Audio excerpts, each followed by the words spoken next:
જય સ્વામિનારાયણ, જય શ્રી કૃષ્ણ। તો આજે આપણે બનાવવાના છીએ શક્કરિયાની ખીર। તો એની માટે મેં શક્કરિયા લીધા છે, એને મેં બાફી દીધા છે, 5 થી 6 વિસલ કરી છે। ગરમ દૂધ છે, ઘી છે, એલચી પાવડર છે અને ખાંડ છે। સૌપ્રથમ હું ઘી લઉં છું, 2-3 ચમચી જેટલું ઘી લીધું છે। બાફેલા શક્કરિયા છે, શેકાવાનું છે આપણે।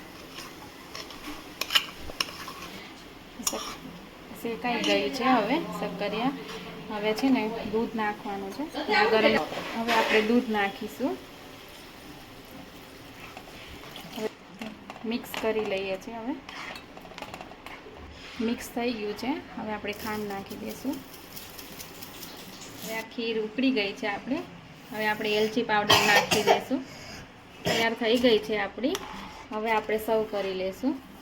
તૈયાર છે શક્કરિયાની ખીર। જો તમને આ વિડીયો ગમે તો લાઈક, શેર અને સબસ્ક્રાઈબ કરવાનું ભૂલતા નહીં।